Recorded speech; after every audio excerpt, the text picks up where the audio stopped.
살아오는 동안 우리는 참 많은 일들을 겪었습니다. 젊은 날의 설렘도 있었고 중년의 무거운 책임도 있었지요. 그리고 지금 이 순간에도 우리는 여전히 살아가고 있습니다. 하지만 요즘 들어 이런 생각을 하실 때가 있으실 겁니다. 왜 이렇게 몸이 말을 안 듣지? 예전엔 괜찮았는데 지금은 왜 이렇게 힘들까? 병원에 가는 횟수가 늘어나고 함께하던 사람들이 하나둘 멀어지고 집안이 조용해지는 시간이 많아집니다. 자녀들은 각자의 삶을 살고 오랜 친구들과도 자주 만나기 어려워집니다. 그렇게 혼자 앉아있는 시간이 길어지면 마음속에서 이런 목소리가 들려옵니다. 나만 이렇게 외로운 걸까? 내가 뭘 잘못한 걸까? 아닙니다. 여러분만 그런 게 아닙니다. 고통은 인생을 살아가는 사람이라면 누구나 만나게 되는 손님과 같습니다. 우리가 원하든 원하지 않든 고통은 찾아옵니다. 하지만 오늘 이 시간 저는 여러분께 이런 말씀을 드리고 싶습니다. 고통은 사라지지 않을 수 있습니다. 하지만 우리는 그 고통을 견딜 만큼 단단해질 수 있습니다. 괜찮아지는 게 목표가 아니라 단단해지는 것이 우리가 할 수 있는 일입니다. 잠시 숨을 고릅니다. 천천히 우리 마음을 한번 들여다봅니다. 독일의 철학자 쇼펜하우어라는 분이 계셨습니다. 이분은 평생 한 가지 질문을 붙들고 살았습니다. 왜 인간은 고통스러운가? 그리고 그는 이렇게 말했습니다. 삶은 본래 고통이다. 처음 듣기엔 너무 슬픈 말처럼 들릴 수 있습니다. 하지만 쇼펜하우어는 이것을 비관으로 말한 게 아닙니다. 오히려 현실을 정직하게 본 것이죠. 우리 인생을 한번 돌아보십시오. 젊을 때는 무언가를 이루고 싶었습니다. 좋은 직장, 따뜻한 가정, 건강한 몸. 그런데 그것을 얻고 나면 또 다른 욕구가 생겼습니다. 더 나은 집, 더 좋은 관계, 더 안정된 삶. 그렇게 우리는 평생 무언가를 원하고 이루고 또 잃어버리며 살아왔습니다. 쇼펜하우어는 이 원하는 마음 자체가 고통의 뿌리라고 보았습니다. 원하면 채워지지 않아서 괴롭고 채워지면 또 새로운 것을 원하게 되니까요. 여기에 더해 우리 몸은 점점 늙어갑니다. 관계는 변합니다. 사랑하던 사람이 떠나기도 하고 믿었던 것이 무너지기도 합니다. 이 모든 것이 고통을 만들어냅니다. 그렇다면 우리는 어떻게 해야 할까요? 쇼펜하우어는 이렇게 말합니다. 고통을 없애려고 애쓰지 마십시오. 그것은 불가능합니다. 대신 고통을 다르게 바라보십시오. 고통을 적으로 생각하면 우리는 평생 싸우며 살게 됩니다. 하지만 고통을 삶의 일부로 받아들이면 우리는 조금 더 평온해질 수 있습니다. 예를 들어볼까요? 무릎이 아픕니다. 예전처럼 걷기가 힘듭니다. 이때 우리는 두 가지 방식으로 생각할 수 있습니다. 하나는 왜 내 몸은 이렇게 약해졌을까? 나는 이제 아무것도 할 수 없어. 또 하나는 몸이 나이 든 건 자연스러운 일이야. 천천히 움직이면 되지. 두 생각 모두 같은 고통을 마주하고 있지만 마음의 무게는 전혀 다릅니다. 고통은 우리 삶의 결함이 아닙니다. 고통은 살아있다는 증거입니다. 쇼펜하우어는 이것을 깨닫는 것이 지혜의 시작이라고 말했습니다. 우리 마음을 한번 들여다봅니다. 삶의 고통을 받아들이는 지혜. 고통을 피하려 하지 말고 바라보는 시선을 바꾸기. 고통이 찾아오면 우리는 본능적으로 그것을 피하려 합니다. 이 생각하지 말아야지. 이 감정 느끼지 말아야지.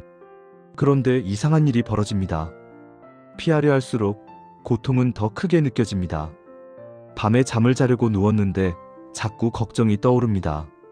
생각하지 말자 하면 할수록 그 생각은 더 선명해집니다. 왜 그럴까요? 마음은 억지로 누를 수 없기 때문입니다. 쇼펜하우어는 이렇게 말했습니다. 고통을 밀어내려 하지 말고 그것을 바라보십시오. 고통을 내 안에 찾아온 손님처럼 대하는 겁니다. 아, 너 왔구나. 오늘은 무릎이 많이 아프네. 아, 오늘은 외로움이 찾아왔구나. 이렇게 고통을 인정하면 이상하게도 마음이 조금 가라앉습니다. 우리가 평생 겪어온 일들을 한번 떠올려 보십시오. 몸이 예전 같지 않습니다. 계단을 오르는 것도 무거운 물건을 드는 것도 힘들어졌습니다. 이것은 잘못된 일이 아닙니다. 몸이 나이 들었다는 자연스러운 신호입니다. 자녀들과의 관계도 예전 같지 않을 수 있습니다. 전화가 뜸해지고 만남이 줄어들고 가끔은 섭섭한 마음이 듭니다. 이것도 잘못된 일이 아닙니다. 자녀들은 각자의 삶을 살아가고 있는 것뿐입니다.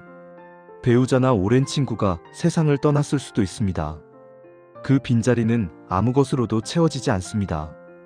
이건 역시 삶의 일부입니다. 우리는 이런 고통들을 왜 나한테만 이런 일이? 라고 생각할 수 있습니다. 하지만 조금 다르게 생각해 보십시오. 이 고통은 나에게 무엇을 말하고 있을까? 무릎이 아픈 건 몸이 쉬고 싶다는 신호입니다.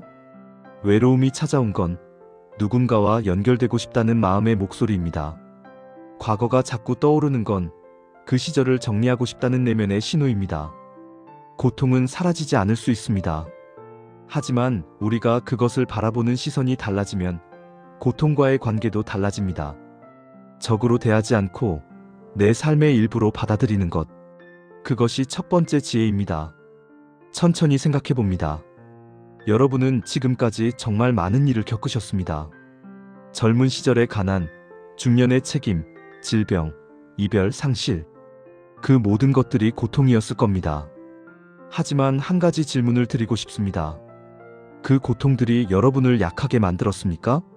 아닙니다. 오히려 그 고통들이 여러분을 지금의 모습으로 만들었습니다. 쇼펜하우어는 이렇게 말했습니다. 고통은 인간을 깊게 만든다. 고통을 겪지 않은 사람은 삶의 깊이를 알지 못합니다. 힘든 일을 겪어본 사람만이 다른 사람의 아픔을 이해할 수 있습니다. 여러분이 젊은 사람들보다 더 따뜻한 이유는 고통을 알기 때문입니다. 여러분이 조급하지 않은 이유는 세상이 마음대로 되지 않는다는 걸 알기 때문입니다.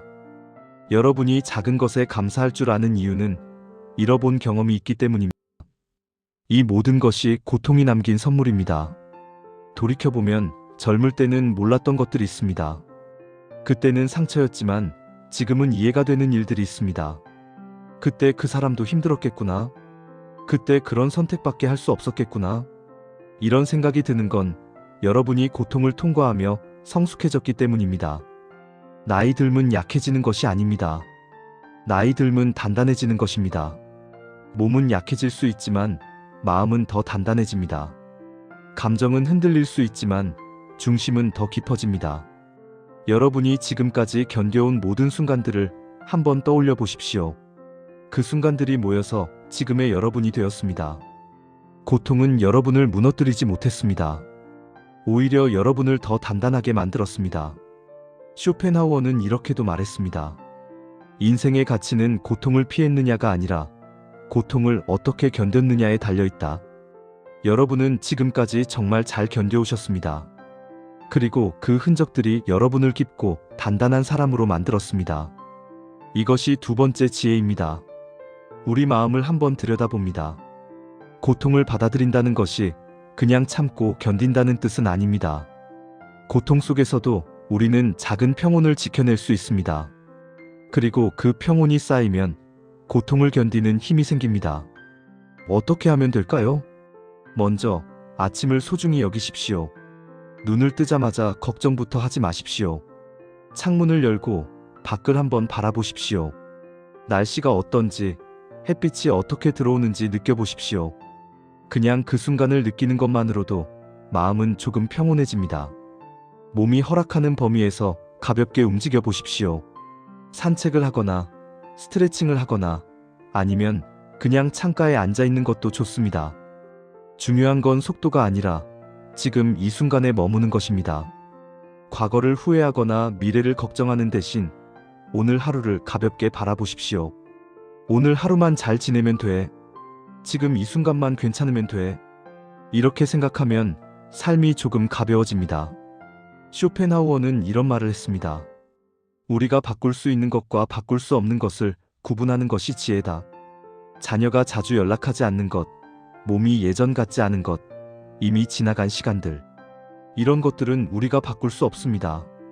하지만 오늘 내가 어떤 마음으로 살아갈지, 무엇에 집중할지는 우리가 선택할 수 있습니다. 바꿀 수 없는 것에 마음을 쏟으면 고통만 커집니다. 바꿀 수 있는 것에 집중하면 평온이 생깁니다. 작은 취미를 가지는 것도 좋습니다. 차를 천천히 끓여 마시는 것, 창밖을 바라보며 생각에 잠기는 것, 좋아하는 책을 한 페이지씩 읽는 것. 이런 작은 일들이 쌓이면 고통 속에서도 우리만의 작은 섬이 생깁니다. 그 섬에서 우리는 잠시 쉴 수 있습니다. 햇빛을 쬐는 것만으로도 마음은 달라집니다. 따뜻한 차 한 잔을 마시는 것만으로도 몸은 이완됩니다. 이런 작은 순간들이 모여서 우리는 하루를 견뎌냅니다. 그리고 그 하루들이 모여서 우리는 인생을 견뎌냅니다. 고통을 완전히 없앨 수는 없습니다. 하지만 고통 속에서도 작은 평온을 지켜낼 수는 있습니다. 그리고 그 평온이 쌓이면 우리는 점점 더 단단해집니다. 고통을 덜어내는 삶이 아니라 고통을 견디는 힘이 자라는 삶. 그것이 세 번째 지혜입니다. 천천히 생각해 봅니다. 우리는 오늘 함께 생각해 보았습니다. 고통은 삶의 일부라는 것. 고통을 피할 수 없다면 그것을 다르게 바라볼 수 있다는 것. 그리고 고통을 통과하며 우리는 더 단단해진다는 것. 쇼펜하우어는 이런 말을 남겼습니다. 삶은 고통이지만 그 고통을 견뎌낸 사람에게는 깊이가 생긴다. 또 이렇게도 말했습니다. 행복은 고통이 없는 상태가 아니라 고통 속에서도 평온을 유지하는 능력이다.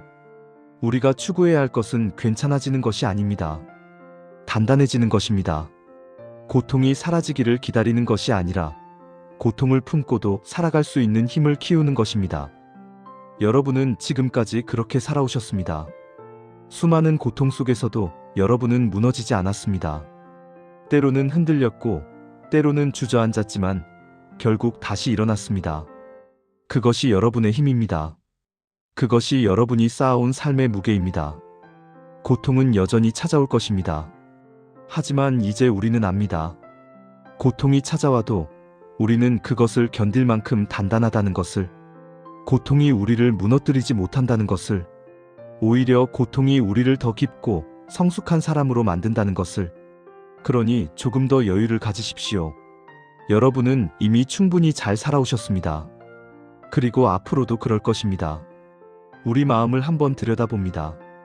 여러분은 정말 많은 것을 견뎌오셨습니다. 그 흔적들이 여러분의 얼굴에, 손에, 마음속에 남아 있습니다. 그것은 약함의 증거가 아닙니다.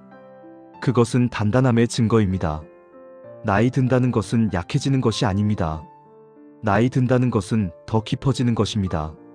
더 이해하게 되는 것입니다. 더 여유로워지는 것입니다.